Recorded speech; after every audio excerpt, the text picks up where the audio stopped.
Você trouxe sua Bíblia hoje? O dom de Deus sem medida. Entendem? Aleluia! Hoje nós vamos dar mais um passo a partir de onde paramos a noite passada. O Espírito de Deus está conosco. Amém. John Wesley dizia que o melhor de Deus é Deus conosco. É verdade.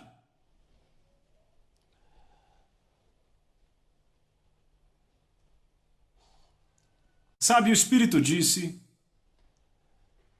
para cada árvore, uma floresta. Diga, para cada árvore, uma floresta. Diga de novo, para cada árvore, uma floresta. Diga, eu sou uma árvore de justiça. Sim, para cada árvore, uma floresta. Sabe, as pessoas que costumavam dizer: uma árvore não faz uma floresta. Não conhecíamos a luz. Porque a palavra de Deus, nós vimos isso a noite passada. O propósito de Deus é que toda árvore se torne uma floresta pelo Espírito Santo. Pelo poder do Espírito Santo. Então eles estavam certos naturalmente que uma árvore não faz uma floresta, mas estavam errados. Porque, na verdade, uma árvore pode se tornar uma floresta. Apenas dê tempo suficiente. E ela irá. Então eles não foram muito espertos quando disseram isso. E Deus nos mostra que cada um de nós pode se tornar uma multidão.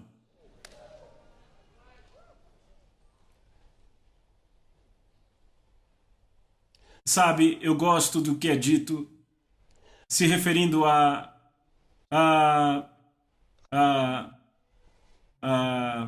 Rebeca. Ela tinha duas nações dentro dela. Lembram disso? Ela tinha duas nações por dentro. É fantástico.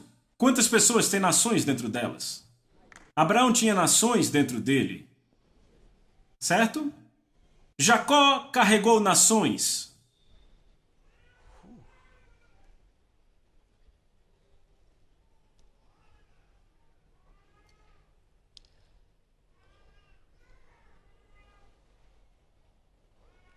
E pense sobre isso. Isaque, o filho de Abraão, iria se tornar uma multidão. Ele teve esses dois filhos, Jacó e Esaú, e ambos iriam ser nações. E estas nações produziriam mais nações. Mas elas não são aquelas que Deus tinha em mente. Ele disse, é bem interessante, Deus não disse: a tua descendência será chamada Isaque. Não tenho certeza se você já leu isso. Deus não disse: a tua descendência será chamada Isaque. Ele não disse isso a Abraão. Ele disse: por Isaque será chamada a tua descendência. Ou seja, a semente de Abraão a qual ele se referia não era Isaque. A semente de Abraão não iria se chamar Isaque. Ele disse: por Isaque será chamada a tua descendência. Não a tua descendência será chamada Isaque, mas por Isaque. E a Bíblia nos conta que aquela semente de Abraão era Cristo. E se você pertence a Cristo, você é a semente de Abraão e herdeiro de acordo com a promessa. Então nós somos a semente de Abraão.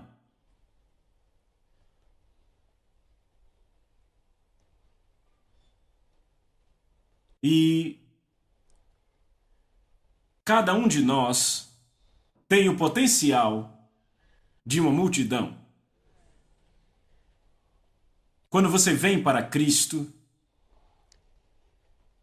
a semente dele está em você. Muito embora você seja a semente dele, a semente dele está em você. Você sabia disso?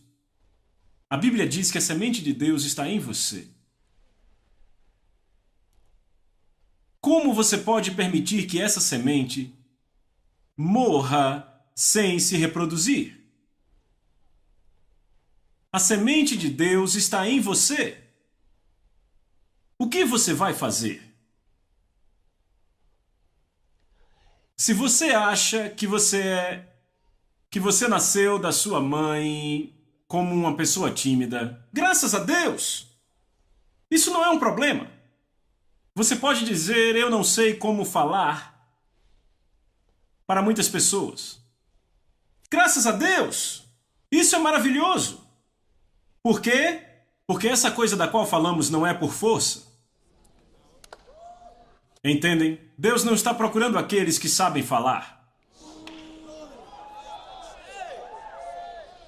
Ele não está procurando aqueles que têm habilidade natural de encarar o público. Não, ele não está procurando por eles. Ele está procurando por alguém que vai dizer, Senhor, aqui estou eu. Encha-me, fale comigo, use-me para a sua glória. E ele diz, abra a sua boca e eu vou enchê-la. Foi o que ele disse. Eu não era uma pessoa muito ousada quando eu era jovem. Não era. Eu era tímido.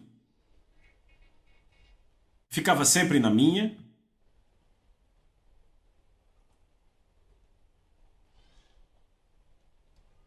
Eu não tinha aquela natureza extrovertida na minha idade de criança. Até o meu irmão mais novo era mais ousado que eu. Entendem? E então, o pior de tudo, cheio de medo. Eu tinha medo de tudo. Porque eu via muitas histórias. Muitas histórias ruins. Vocês já ouviram o que eles chamam de bomo-bomo? Se você nunca ouviu isso, esqueça. É algo como bicho-papão. Me diziam que, sabe, que eles andavam pela rua o tempo todo. Quando eu era criança, eu tinha medo dele. Eu tinha medo até do passarinho, que à noite fazia um som assim. Me disseram que era uma bruxa. Então eu vi sobre uma que chamavam Senhora Coi-Coi. Se você nunca ouviu isso, não se preocupe com isso. Então havia Seku, o anão demônio. Eu ouvia tudo isso quando era criança e eu tinha medo deles. Eu tinha medo do trovão e do relâmpago. Diziam que às vezes caía e matava alguém. E eu não sabia quando o dia do juízo ia chegar e eu ia morrer e ir para o inferno. Eu tinha medo. Uma vida cheia de medo, mesmo quando garotinho. Mas quando o dia chegou e eu recebi o Espírito Santo, meu medo desapareceu. Meu medo foi banido para sempre.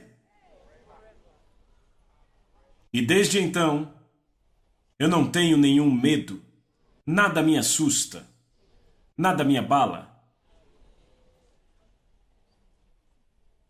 Tudo isso é o Espírito de Deus, o Espírito Santo.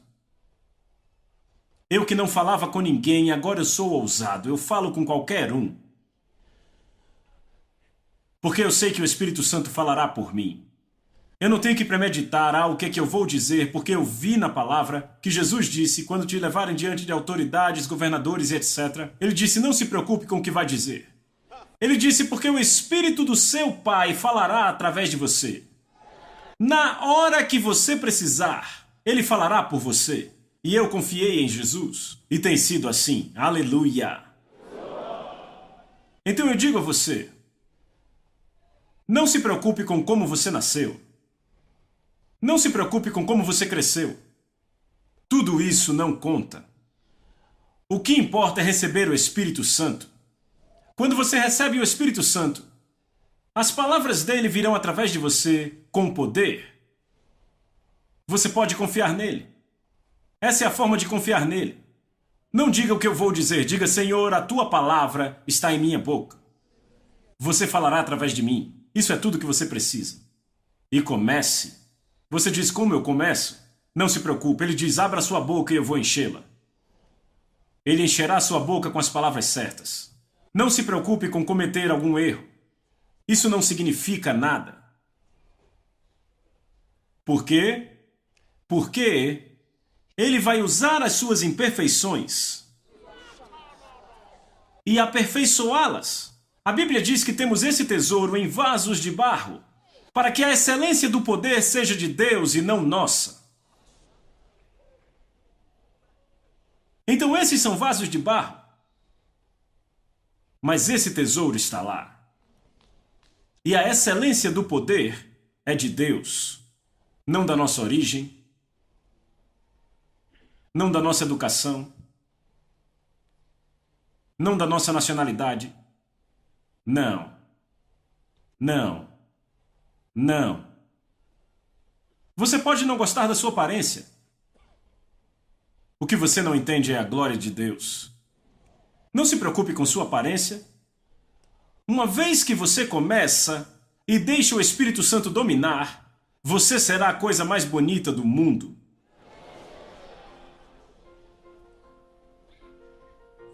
Porque o Espírito dele vai brilhar através de você. Pense sobre o que Deus disse para nós. E então, pense, será que podemos realmente ter resultados? Enfaticamente, sim. Sim. Para cada árvore uma floresta. Você diz, e o que eu vou fazer? Muito simples.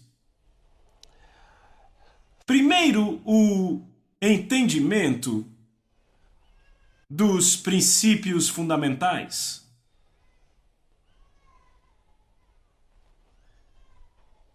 Eu li duas passagens ontem e eu vou lê-las de novo e vamos adiante. A primeira delas é 1 Coríntios capítulo 3, verso número 9.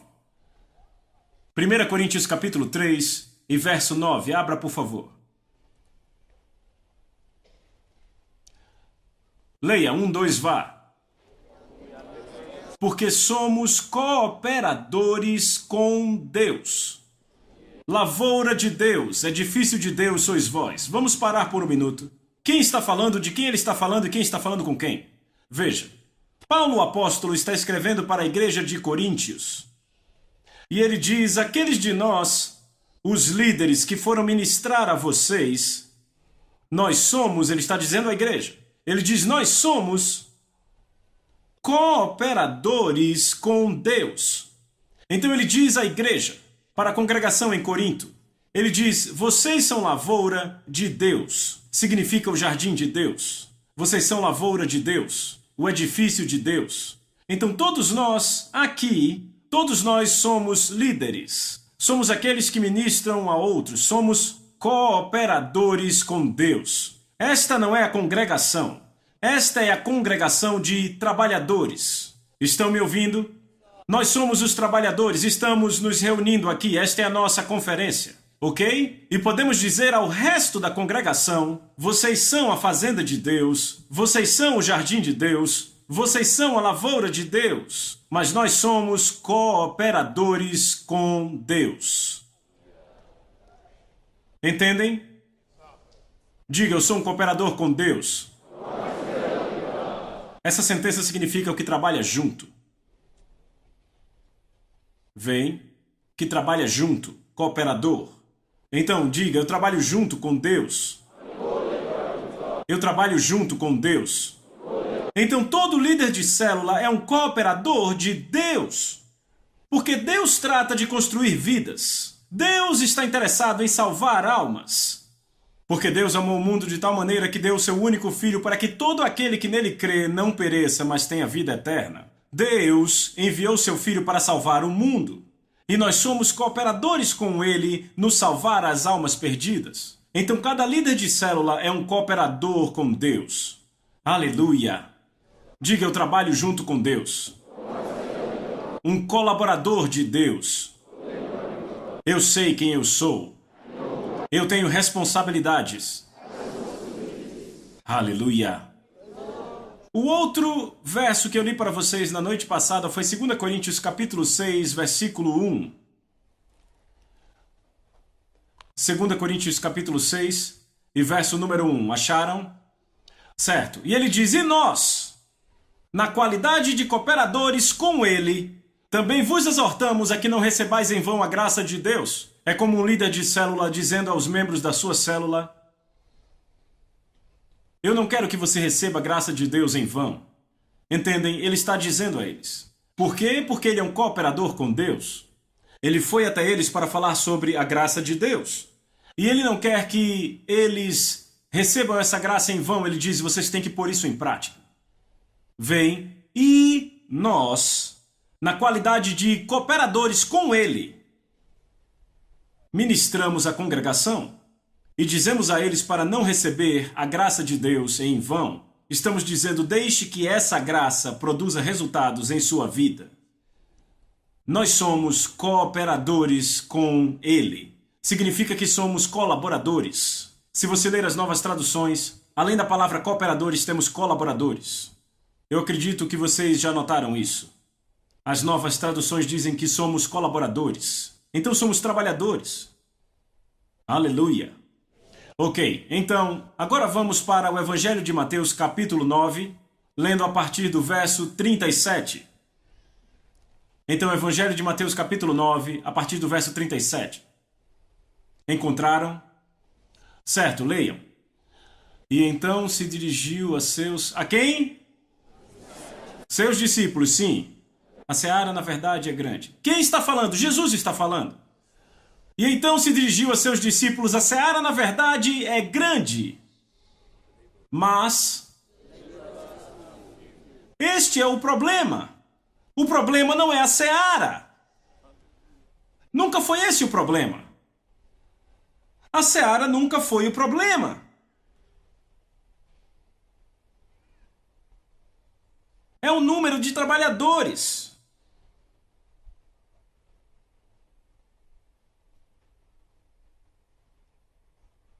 Agora está ficando quieto. Ele diz, a seara na verdade é grande, mas os trabalhadores são poucos. Esta é a questão.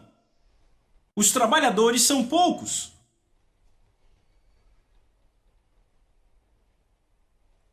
Sim, há milhares de nós nesta sala hoje à noite. E há muitos milhares ao redor do mundo que estão conectados conosco hoje e participam como líderes de células. Mas ainda não é suficiente. Ainda não é suficiente. E cada um de nós tem que pôr mais esforço.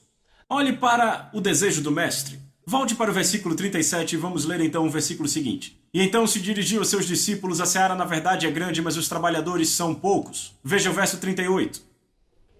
Desta forma orai ao Senhor da seara para que mande trabalhadores para a sua seara. O Senhor da seara. Quem é o Senhor da seara?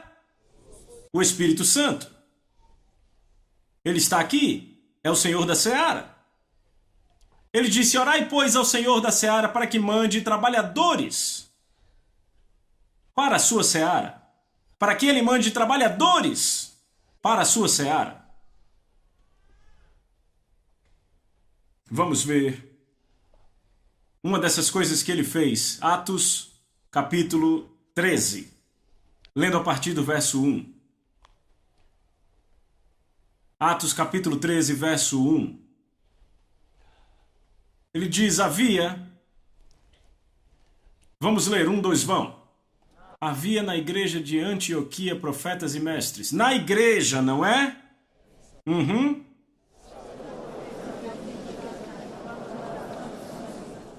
Profetas e mestres como Barnabé e Simeão, por sobrenome Níger, e Lúcio de Cirene e Manaém, Colasso de Herodes o tetrarca e Saulo. Leia o verso 2. E ministrando eles ao Senhor e jejuando, disse o Espírito Santo. Pare aí. Parem. E ministrando eles ao Senhor, como se ministra ao Senhor? Adorando a Ele. E fazendo confissões ao seu nome. É assim que você ministra ao Senhor. Você serve ao Senhor adorando a Ele, cantando louvores a Ele, cantando louvores e fazendo confissões ao seu nome. O que quer dizer fazer confissões ao nome dele?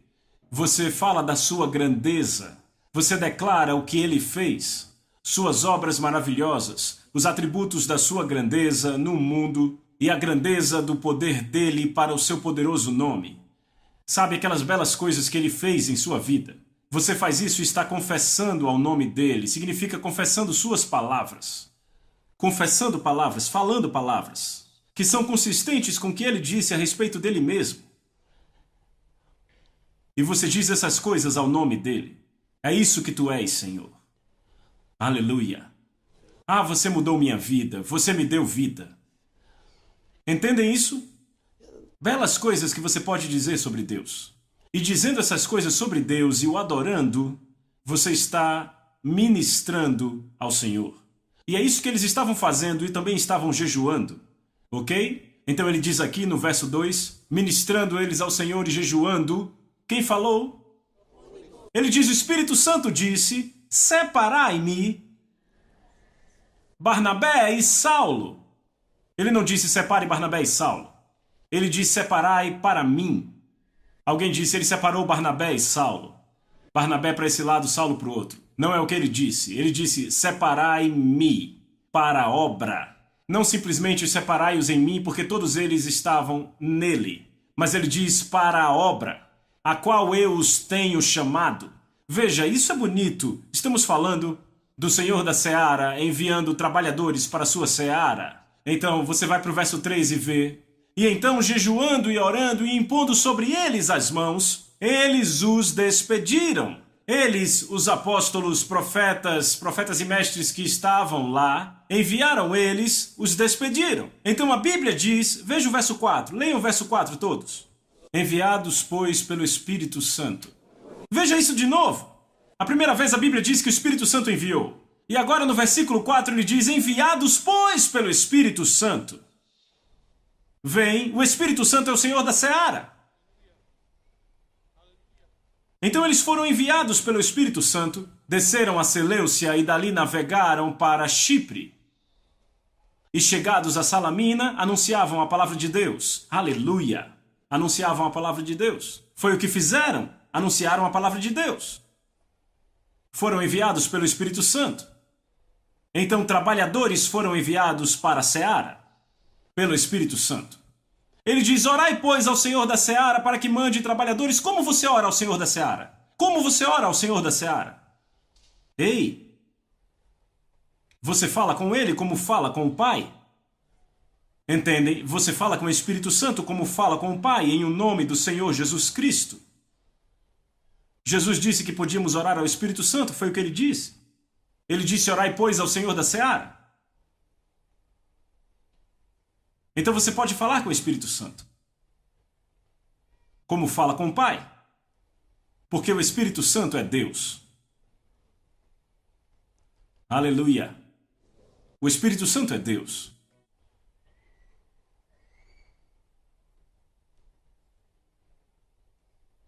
Precisamos falar um pouco mais sobre este tipo de oração. Mas é importante que nós entendamos. Agora, vamos passar adiante. Se você for para livro de Atos, capítulo 4.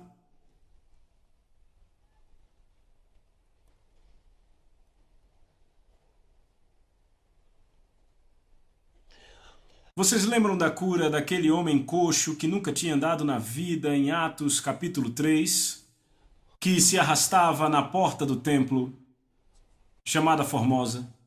Pedro e João ministraram a ele e a Bíblia diz que ele levantou e andou. Entrou junto com eles no templo, andando, pulando e louvando a Deus. Lembram disso? E então os apóstolos foram perseguidos por isso. E depois eles foram repreendidos e reprimidos. Versículo 22 do capítulo 4 do livro de Atos. Aqui fala sobre o homem a quem foi ministrado e diz que aquele homem tinha mais de 40 anos, aquele em quem se operara essa cura. E uma vez soltos foram para a sua companhia. Eu gosto disso. Os apóstolos, Pedro e João, foram para a sua companhia, os seus irmãos, e contaram todas as coisas que haviam dito os principais. E então, ouvindo isso, levantaram. Veja o que os irmãos fizeram. Quando os apóstolos chegaram, Pedro e João voltaram para contar-lhes o que passaram nas mãos da prisão e dos outros. A Bíblia diz que quando ouviram isso, levantaram sua voz a Deus em um acordo e disseram: Deus, tu és o Deus que fez o céu, a terra e o mar e tudo que neles há. Vem o que estão fazendo ministrando ao Senhor. Aleluia! Que pela boca do teu servo Davi disseste, porque se enfureceram os gentios e os povos imaginaram coisas vãs. Levantaram-se os reis da terra e as autoridades ajuntaram-se a um contra o Senhor e contra o seu ungido. Porque verdadeiramente se ajuntaram nesta cidade contra o teu santo servo Jesus, ao qual ungiste, Herodes e Pôncio Pilatos com gentios e gente de Israel, para fazerem tudo o que a tua mão e o teu propósito predeterminaram.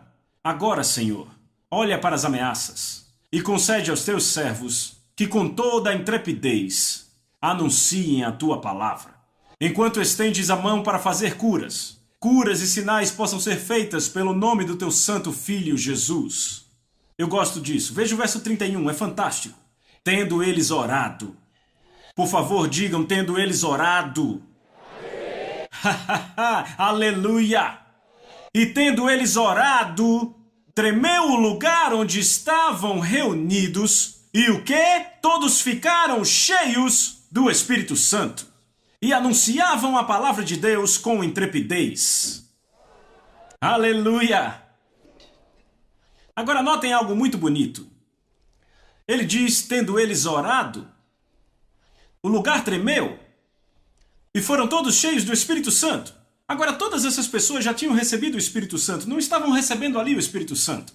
Ele está falando do preenchimento do Espírito Santo. Preenchimento do Espírito Santo, quando você é cheio de novo e de novo. Como ele nos conta em Efésios capítulo 5, verso 18, não vos embriagueis com vinho, mas enchei-vos do Espírito Santo. Enchei-vos do Espírito. Como ele quer que sejamos cheios do Espírito. Aleluia! Então quando oraram a Deus assim e disseram, ó Deus, estende tuas mãos para curar. Imediatamente Deus disse, agora sim vocês têm a minha mão aí? Não. Ele os encheu do Espírito Santo. Aleluia! Eles foram cheios. Como quando você ora e é cheio de novo. Você sabe quando é cheio? Como você sabe quando é cheio? Há um fluir, um transbordar. Ele diz, sejam cheios do Espírito Santo, falando entre vós em salmos e hinos. O Senhor é o meu pastor, nada me faltará. Glória a Deus. Falando entre vós. Ou seja, você fala comigo, eu falo com você. Em salmos e hinos e cânticos espirituais.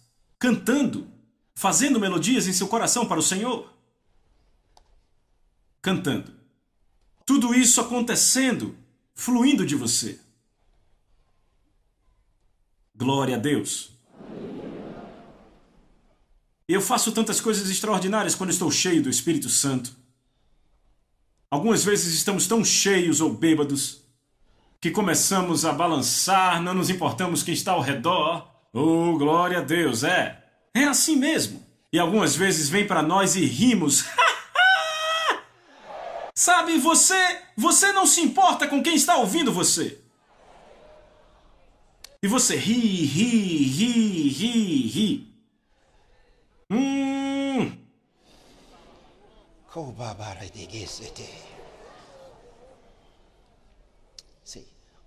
Então, eles foram cheios do Espírito Santo e o resultado foi: anunciaram a palavra de Deus com intrepidez. Aleluia!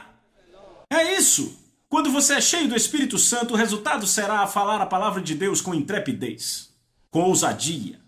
Diga: eu sou ousado. Eu tenho o Espírito Santo em mim.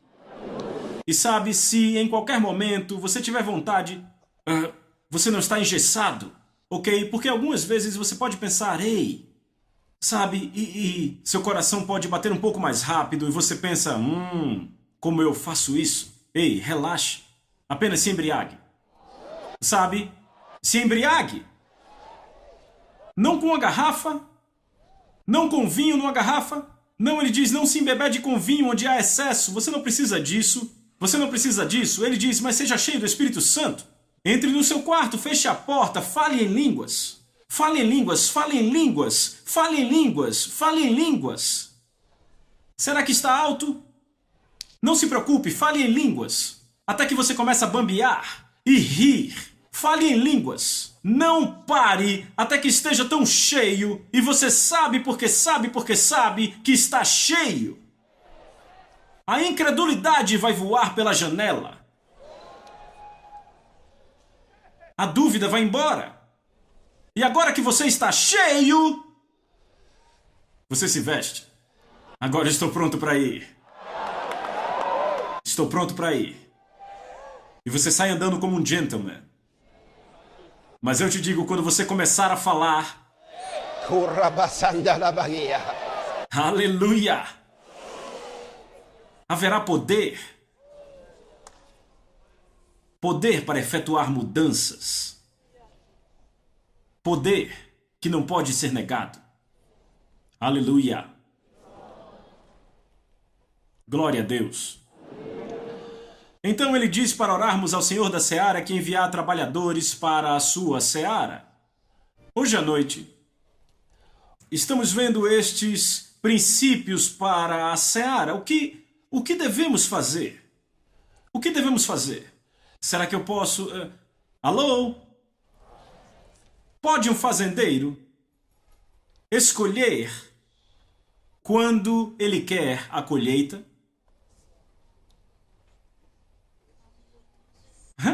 Eu fico maravilhado. Parece que temos respostas diferentes. Eu achei que seria uma resposta só. Mas parece que algumas pessoas dizem sim e outras dizem não. Então eu não tenho certeza de qual é a resposta. Eu vou fazer a pergunta de novo.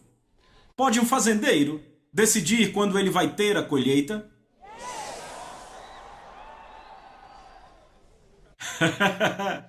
Certo. Então se você disse sim, faça assim. Ok, obrigado. Se você diz não, faça assim.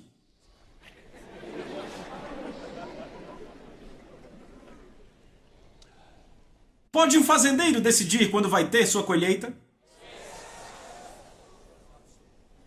Ok, eu escutei alguns pequenos não em algum lugar por ali. Certo, quem pensa que não? Alguém pensa que não? Ok. Cavalheiro, por que você pensa que não? Certo, ele disse porque há um tempo e uma estação. Há tempo para plantar. E há tempo para... Eu te amo, irmão. Mas aqui está o problema.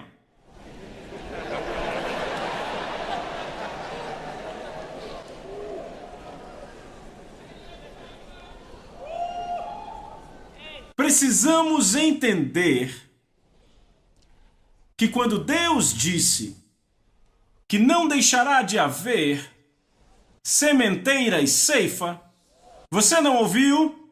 Ele disse que não deixará de haver sementeira e ceifa. Não deixará de haver.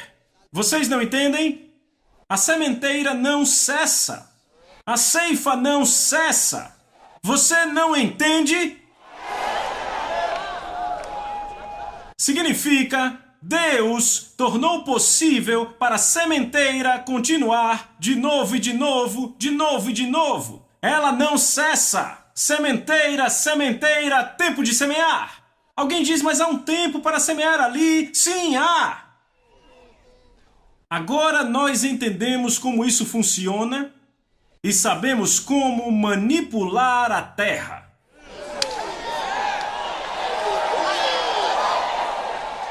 E fazer com que a terra produza frutos. Em qualquer tempo.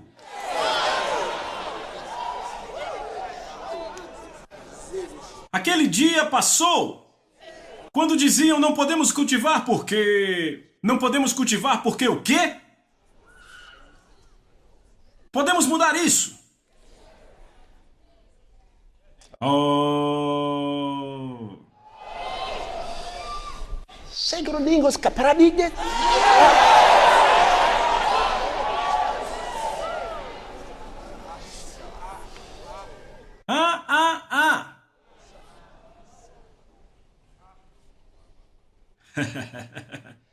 Tem alguém aqui que mexe com agricultura?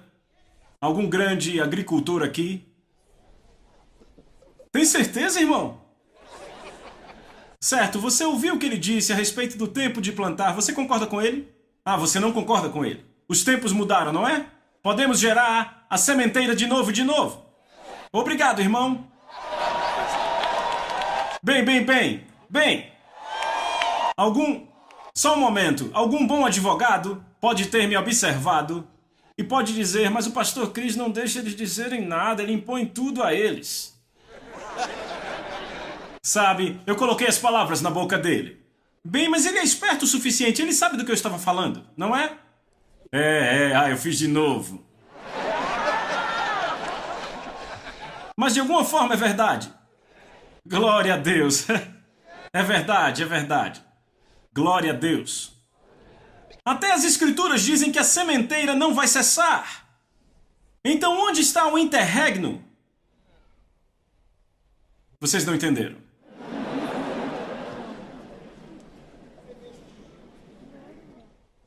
Não há intervalo. Não há espera. O tempo da colheita não vai cessar. Então se o tempo não cessa, significa que é tempo, e é tempo, e é tempo. Quando esse tempo para, ele começa. Ele para e começa. Você já teve um ano e no final do ano houve um espaço antes que o outro ano começasse? Não funciona assim.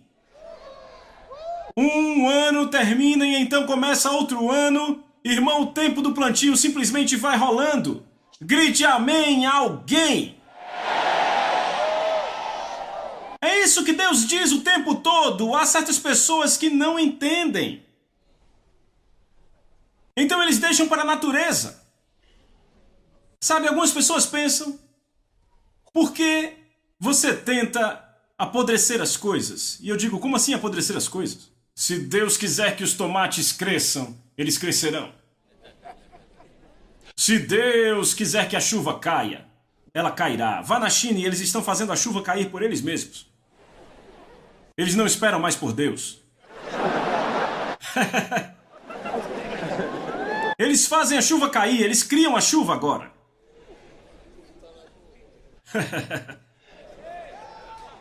Aleluia! Porque o homem fica lutando com o que Deus diz o tempo todo. Sempre esteve lá, só que não sabiam. Estão esperando. Se você não cultiva o solo, o que você vai ter são ervas daninhas, espinhos, mato. Só isso. Você não vai ter uma colheita.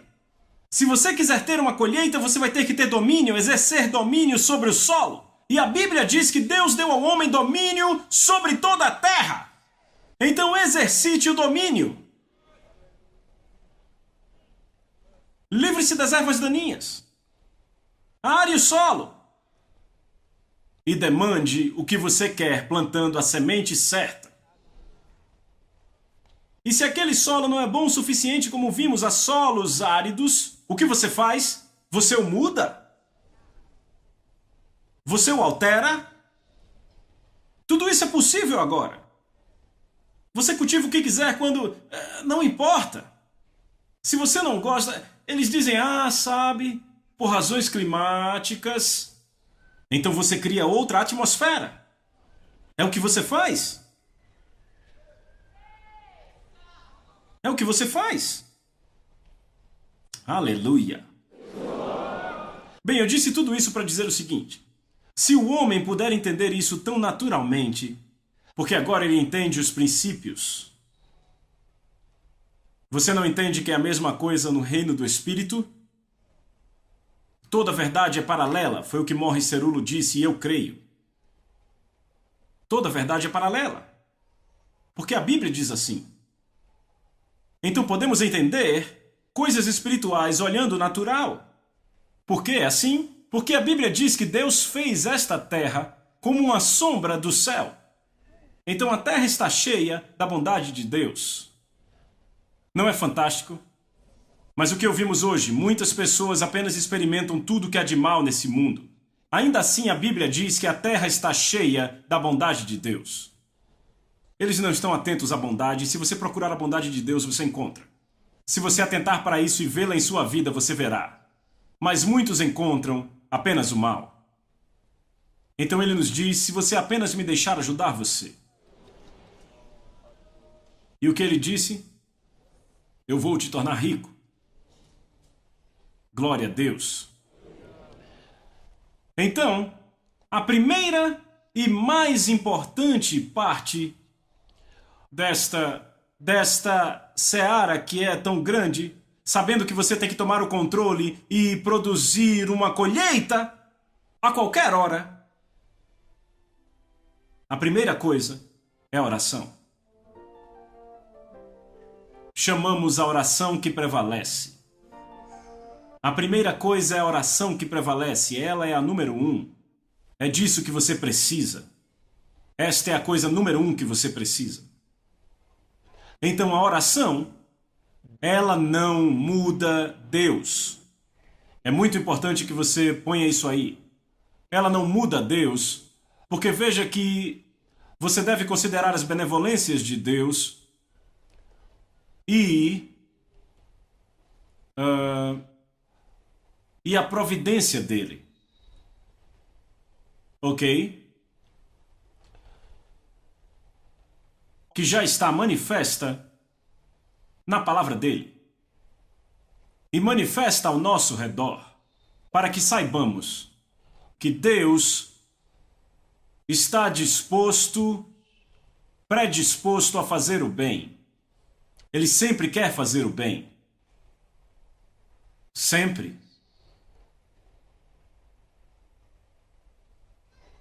E Deus cuida. Deus é bondoso. E quando queremos uma colheita espiritual como esta, queremos mudar vidas, queremos que o bem frutifique sobre uma situação, temos que entender pelo ponto de vista da benevolência de Deus. Temos que entender isso a partir de Deus que é bom e pronto para ajudar e abençoar, porque em primeiro lugar, Ele foi aquele que quis que tudo fosse bem conosco. Foi Deus quem amou o mundo e enviou seu Filho para morrer e nos salvar. Não fomos nós que chamamos por Deus e dissemos, precisamos da sua salvação, você pode enviar alguém? Então não fomos nós que pedimos a salvação, foi Deus que quis nos salvar. Então, quando começamos a orar para Deus salvar o perdido, para Deus salvar o pecador, para Deus... Nós não estamos mudando nada. Deus sempre quis aquele homem salvo. Não somos nós que estamos fazendo Deus salvar o homem. Ele já fez tudo o que precisava ser feito antes de chegarmos aqui. Entendem? Então não podemos dizer que estamos tentando fazer com que Deus salve alguém. Mas a nossa oração... Veja, a nossa oração não muda Deus. Mas a nossa oração torna consistente para Deus fazer o que quer que Ele queira fazer, o que seria inconsistente para Ele fazer se não orássemos.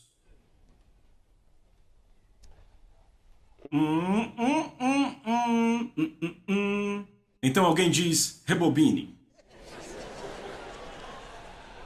Certo, então eu vou rebobinar. Quando oramos Isso não muda Deus, porque Deus já é bom, e Deus já está disposto, e Deus já deu a provisão, ok?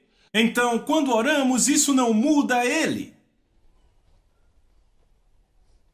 Mas isso torna consistente para Ele fazer para nós, através de nós, tudo em nosso favor, qualquer coisa que Ele faria, mas que era inconsistente para Ele fazer se não tivéssemos orado.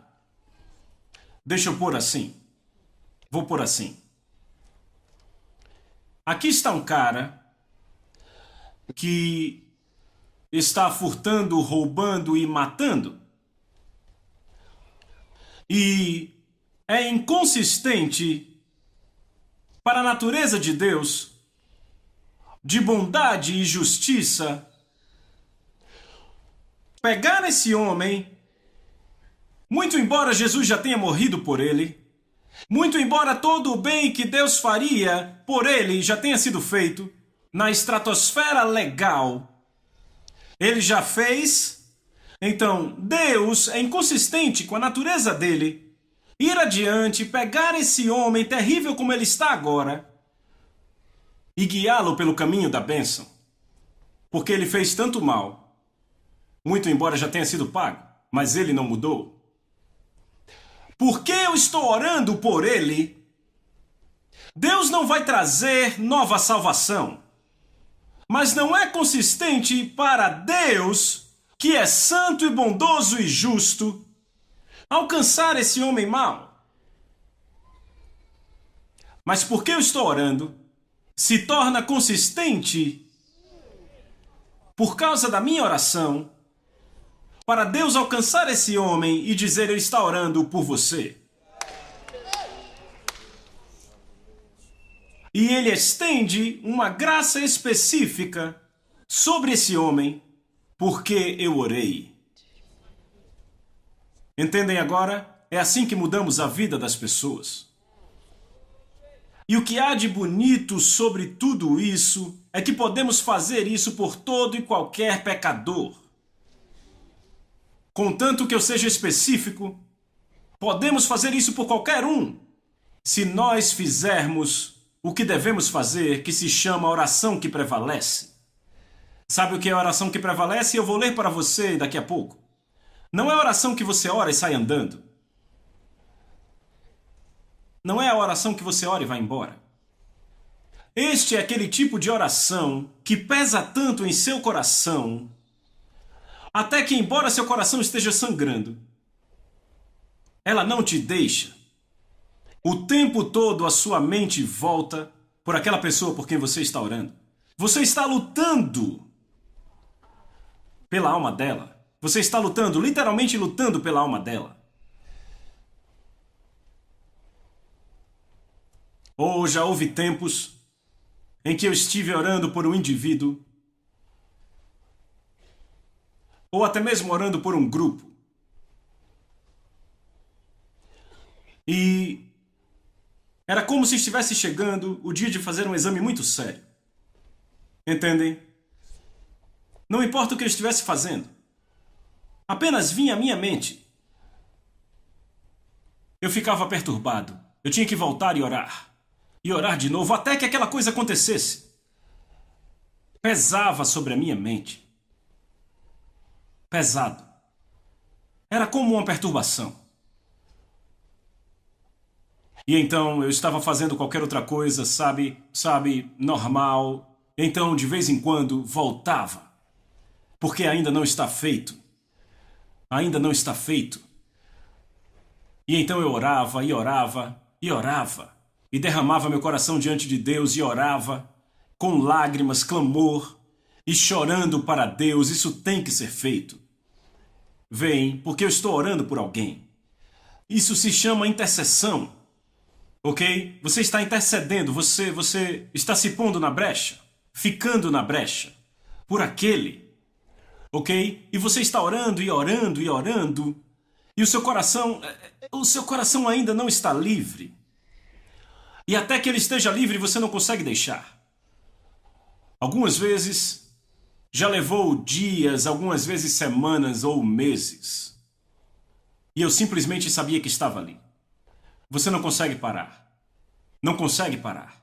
Até que haja um testemunho. Aleluia! E toda vez que isso aconteceu comigo, toda vez que aconteceu comigo, e há um testemunho, eu prostro meu rosto ao Senhor e começo a chorar de novo, dessa vez de alegria. E eu apenas, quão grande és tu, ó Senhor. Quão grande és tu. E naquele momento eu me sinto como Moisés quando ele cruzou o Mar Vermelho. E eu penso, oh Deus querido, quão grande és tu. Eu sabia que você ia fazer. Sabem, caminhamos bastante. E Deus espera que façamos isso de novo e de novo. Podemos mudar vidas. Lembre-se que para um pecador que se arrepende há alegria no céu. Por um pecador que se arrepende, ele diz que há alegria entre os anjos. Apenas um. O valor de uma alma é o valor da vida de Jesus. Entendem? Ele não veio morrer por nós porque éramos muitos. Não, mas porque éramos valiosos. E cada um de nós, apenas uma pessoa, é tão valioso para Deus quanto Jesus. Então, quando você mantém o foco em uma pessoa quando está orando, você não está perdendo tempo. Estão me ouvindo? Você não está perdendo tempo. Muitas vezes temos que orar por pessoas que são carnais no nosso meio. Aquele irmão carnal. Coisas que nos irritam, porque às vezes nos irritamos. Eu, por exemplo, as pessoas que, fazem bobagens e eu posso me irritar. Eu posso me irritar. Mas, vejam, quando eu me afasto, muito embora eu estivesse irritado, eu mantenho em minha oração. E eu oro, querido Senhor Jesus, você tem que fazer algo. Por esse homem, por essa mulher. Tem que haver uma mudança. Sabem? Eu tenho que me esforçar, lutar por aquela alma. Lutar porque eu sei que Satanás está enganando aquela pessoa. Eu tenho que lutar. Eu não posso deixar Satanás vencer, não posso deixar o diabo tê-lo. Não posso deixar o diabo ir embora com ele. E em o nome de Jesus. Mas estas são uma das poucas palavras que vêm, mas elas não bastam. Eu tenho que ir mais alto. Então eu começo a orar em línguas. Falar em línguas porque eu sei que eu não sei exatamente como orar por esta pessoa. Eu apenas disse as coisas que eu sabia, mas eu tenho que ir mais alto. Então eu começo a orar em línguas, orar em línguas, orar em línguas. E quando eu oro em línguas, o Espírito Santo me ajuda a pegar exatamente o que é necessário. Então eu vou mais alto, até que eu não consiga mais falar em línguas. Agora que eu não consigo mais falar em línguas, tudo que eu faço é gemer e chorar. O Espírito Santo agora tomou o controle da intercessão. E eu sei que ele tomou o controle. E uma vez que ele tomou o controle, tudo que eu faço é chorar e chorar e chorar e chorar e chorar. Eu enxugo as lágrimas dos olhos, mas eu choro. Choro. Algumas vezes eu paro, e então eu começo a ler a Bíblia, estudar, e então e choro de novo. Certo? Porque o Espírito Santo ainda está agindo dentro de mim. Vejam. O Espírito Santo precisa de mim para orar através de mim. Ele não ora sozinho. Entendem? Quando ele quer orar por coisas que me dizem respeito, ele precisa de mim. Ele precisa da minha boca, precisa do meu corpo. E eu tenho que estar rendido a ele. Sabia que é por isso que muito acontece aos cristãos e eles se perguntam por quê? Você não está rendido para que o Espírito Santo te use e ore através de você. Ele não ora por você sozinho. Ele precisa de alguém, ele precisa de um corpo humano, de uma boca humana, para falar por ela. Porque aquela oração deve ser oferecida na terra por um ser humano, para que Deus responda. Ele não responderá a oração de espíritos sem corpos. O seu corpo é o seu direito sobre a terra. Um espírito que não tem corpo não tem direito de estar sobre a terra. Dessa forma, sua oração não é ouvida. É importante que nunca esqueçamos disso. Nunca esqueça. Uma vez fora do seu corpo, a oração não é ouvida. A oração que é ouvida é da terra, através de um corpo humano. Glória a Deus.